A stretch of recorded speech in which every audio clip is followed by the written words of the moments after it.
안녕하십니까. 최월학입니다. 제가 지난 시간 중동에 진출한 10대 기능사들의 이야기를 전해드렸습니다만, 어린 나이에 집안의 가난을 함께 나눠지고 중동으로 떠난 그 어린 기능사들.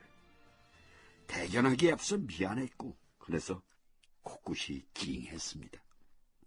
아무튼 기능사 자격증을 취득하기까지 그 소년들이 얼마나 열심히 일했는지 기록에도 남아 있습니다. 용접 기술을 익히던 학생들을 예를 들면요, 산소를 8,000병, 아세틸렌 가스가 1만 병, 그리고 용접봉을 9만 킬로미터를 썼다고 합니다. 저는 그 분야 전문가가 아니라서 이 숫자들이 구체적으로 무엇을 의미하는지는 잘 모릅니다만, 다만 한 가지, 정말 열심히 일했다는 거, 그거 한 가지는 알 것 같습니다.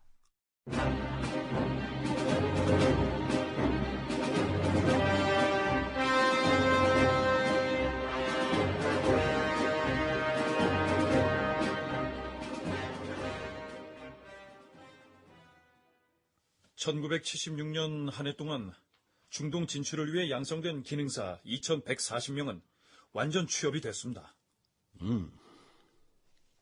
대통령이 오원철 제2경제수석으로부터 중동 진출 기능사들에 대한 보고를 받고 있다. 그 인력들 모두가 현대와 대림을 비롯해서 이런저런 기업에 취업이 됐습니다. 성과가 좋다고 판단해서인지 올해부터는 배후개발과 동아건설도 중동에 파견할 기능사 시범공업고등학교 양성 사업에 동참을 하겠다, 이런 뜻을 밝혀왔습니다. 잘 됐어. 안 그래도 정주영 회장이 주베일 산업한 건설 공사에 인력이 많이 필요하다고 하던데, 그 없는 집 아이들 달러벌이 하라고 등 떠미는 것 같아서 마음이 좀 아팠는데, 어쨌든 이 결과만 놓고 보면 잘 됐어. 응, 수고했어. 예, 카카. 그러면 중동 건설 수출의 전반적인 상황을 말씀드리겠습니다. 1975년에는 7억 5천만 달러가 좀 넘던 것이 1976년에는 24억 달러 이상을 돌파했습니다. 이봐, 오원철 수석. 예, 카카. 네, 정말 궁금한 게 하나 있어. 예, 카카. 지금 남한하고 북한하고 전쟁을 한다면 누가 이기겠나? 예? 갑자기 그런 말씀은 왜 하시는 겁니까? 올해 초 내가 연두 기자회견에서 남북한이 상호 불가침 조약을 맺자 했는데, 이 북한은 남북 정치협상회의를 주장했어. 이 불가침 조약을 거부한다는 것은 이 남침 야욕을 갖고 있다, 이 말 아닌가? 네. 어쨌든 한 가지 분명한 사실은 이제 우리 경제력이 북한을 압도하고 있다는 겁니다. 중동에서 벌어온 오일 달러 덕이 컸습니다. 세계적으로 볼 때도 경제력과 군사력은 정비례하는 법입니다. 경제력과 군사력이 정비례한다고 봤을 때 우리가 군사력으로도 이 북한을 압도할 수 있다, 이 얘기인가? 동북아의 경우 미국, 소련, 중공, 복잡하게 얽혀있는 문제들이 많아서 정확히는 말씀 못 드리겠습니다만, 그렇다고 우리가 뒤처지고 있다고 보여지지도 않습니다. 동북아 정세하고 상관없이 경제력, 군사력 그 모든 면에서 북한을 압도해야 돼. 중동에서 오일 머니를 보러 오는 게 도움이 된다면 그 일은 끝까지 해야겠지. 안 그런가?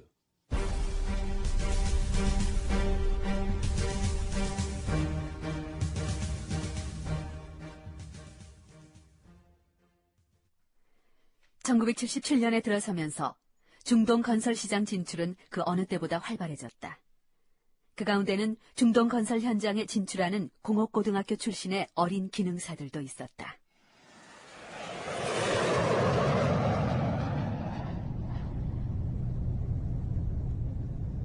이제 얼마 안 있으면 리야드에 도착하는 건가?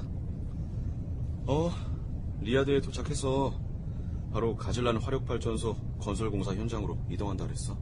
가질란 화력발전소 건설공사 현장이라면 우리가 가서 일할 곳이지? 응. 이제 뭔가 실감이 나는 것 같아. 위치는? 사우디아라비아 동부 지역 걸프의 연안이래. 걸프의 연안이면 바다는 실컷 보겠구나. 야, 너 바다 보면서 어머니 생각하려고? 야, 너 출발할 때 공항에서 되게 많이 울더라. 공항에서 엄마를 보는데 나 혹시 혼자 몇 년 어떻게 사시나 싶어서 마음이 좀 그랬어. 다른 사람들은 가족들이 많이 나왔는데 우리 엄마 혼자 서 계시는 것을 보니까 가슴이 너무 아프더라고. 이게 자식. 가서 열심히 해가지고 돈 많이 벌어서 엄마 호강시켜드리면 되잖아. 그래야지. 근데 비행기 처음 탈 땐 되게 신기하더니 방콕에서 갈아타고부터는 지겹다, 야. 야, 애들 들으면 기절하겠다. 우리 비행기 타고 간다고 얼마나 부러워했는데. 예, 그건 그렇고. 자, 너 이거 써. 이게 뭔데? 입국 카드래. 가만. 여기 종교란이 있네. 종교가 없는데 뭐라고 쓰지?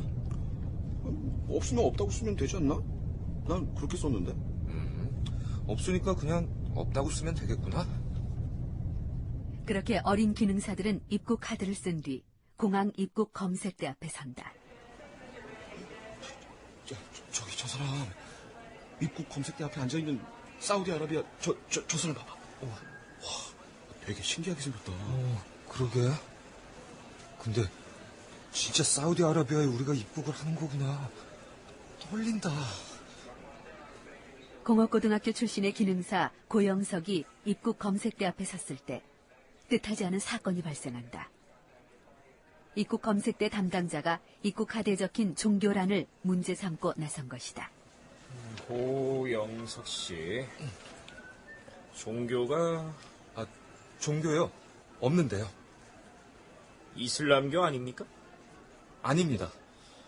그러면 입국을 불허합니다. 예? 이슬람 종교가 아닌 분들을 우리는 받아들일 수가 없습니다. 네?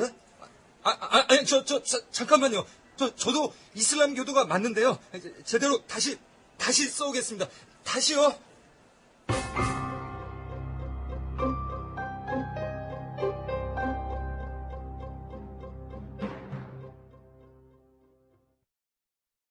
난감한 일이 벌어졌습니다. 이슬람 교도가 아니기 때문에 입국할 수가 없다는 겁니다. 중동으로 가서 일하기 위해 그 엄청난 고생을 했는데 고영석 군으로서는 정말 난감한 일이 아닐 수 없었을 겁니다. 그러나 천만다행으로 종교란에 이슬람이라고 고쳐 쓴 다음 입국을 할 수 있었다고 합니다. 이 에피소드를 전해드리면서 저는 이런 생각을 했습니다. 무슬림이 아니라고 받아들이지 않겠다는 쪽도 배타적이긴 했습니다만, 그러나 정부가 당시 5.1달러를 벌어들이는 일에만 너무 몰두한 나머지 중동에 대한 별다른 교육 없이 근로자들을 파견했던 부분도 없지는 않았겠다 하고 말입니다. 공업고등학교 출신의 기능사들이 발령을 받아간 곳은 가질란 화력발전소 건설 현장. 이곳은 대림산업이 사우디아라비아에 진출한 뒤 첫 번째 수주한 공사 현장이었다. 관련 기록이다. 가질란 발전소는 1974년 대림산업이 사우디아라비아에 진출한 뒤 수주한 첫 번째 대형 공사다. 이 발전소는 사우디아라비아에서도 최초로 건설된 화력발전소인데다 중동 지역을 통틀어 최대 규모여서 착공 초기부터 세계의 주목을 받았다. 한국에서 어린 기능사들이 도착했을 무렵 가질란 화력발전소 건설 공사 현장에는 이른바 마을이 만들어져 있었다. 계속해서 관련 기록이다. 직원이 늘어남에 따라 대림은 이곳에다 마을을 만들게 된다. 동시에 900명을 수용할 수 있는 새마을 회관은 물론이고 500명을 수용할 수 있는 대형 식당, 우리나라 고유의 전통 양식으로 지은 휴게실, 5개 태권도장 등 부대 시설과 숙소 시설이 들어서 있어서 마치 조그마한 마을을 방불케 하는 모습으로 변모해갔다. 공업고등학교 출신의 기능사들은 일반 기능공 2명과 함께 모두에서 4명이 한 방에 배정이 됐다. 안녕하세요. 용산 공고를 졸업하고 이곳에서 자재를 담당하는 한 인물이 급히 들어왔다. 인사는 잠시 후에 하고 모두들 페인트 칠할 수 있지? 페인트 칠이요? 좀 이따 내가 기별을 보내면 몰래 조용히 나와. 한국에서 건설 자재가 왔는데 녹이 슬어서 손질을 좀 해야겠어. 여기 사우디 사람들이나 다른 나라 근로자들 아무도 모르게 절대 꼬투리 잡히지 않게 몰래. 알았나?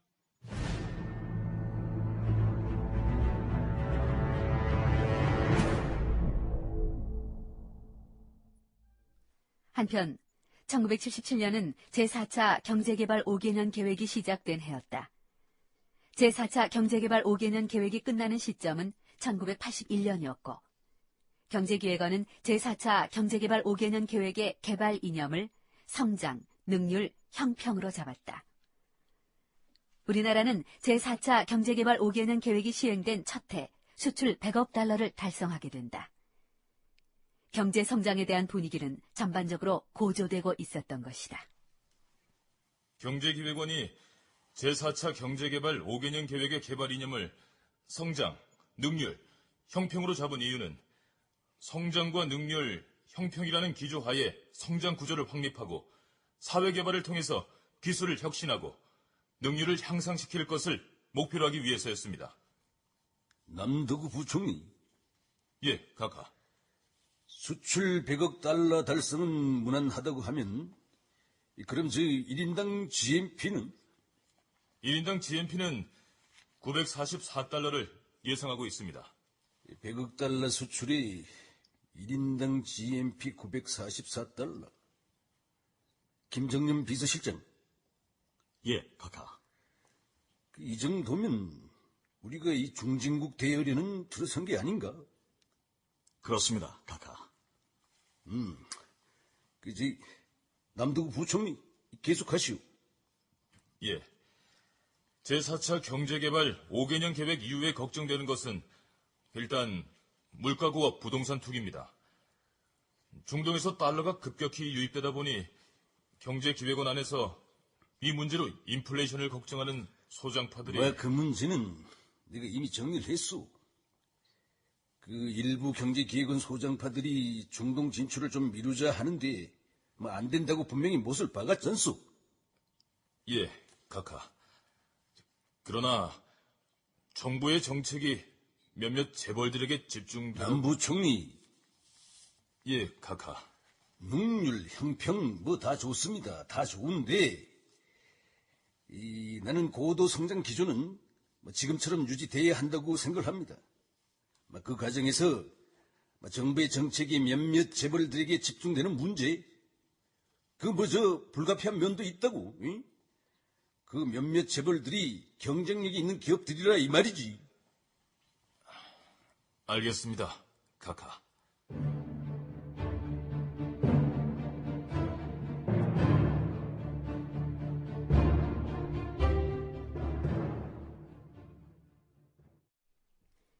제4차 경제개발 5개년 계획과 관련한 월간 경제동향 보고회의 직후 김정년 대통령 비서실장이 남도구 경제기획원 장관과 마주 앉았다.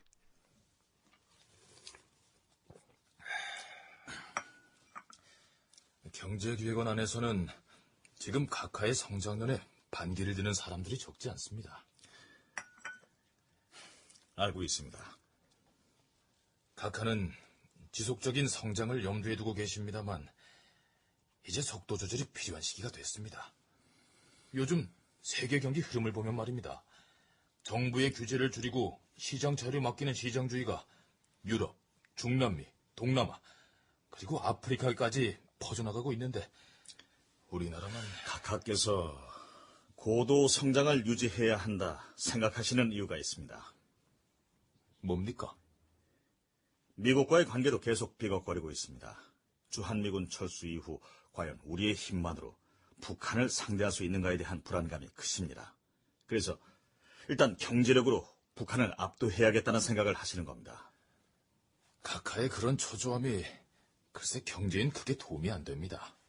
내가 가까이서 카카를 모셔보니 인간적으로 이해되는 부분이 있습니다. 카카는 당신의 정치적 정당성마저도 경제적 업적에서 찾으려고 하십니다. 그러다 보니 성장을 멈추는 것은 카카께 용인이 안 되는 일입니다. 경제를 잘 운용한다는 것은 세계 경제 사이클을 제대로 알고 적절하게 대처하는 겁니다. 아시지 않습니까? 어느 나라 경제가 성장만 지속할 수 있답니까? 제3차 경제개발 5개년 계획도 이미 나온 얘기입니다만 이제 정말 속도 조절이 필요한 때입니다. 지금 우리 경제가 안정이 되어 있을 때 제대로 방향을 잡아야 합니다. 이대로 가다가는 인플레이션 폭탄이 떨어지게 돼 있다니까요.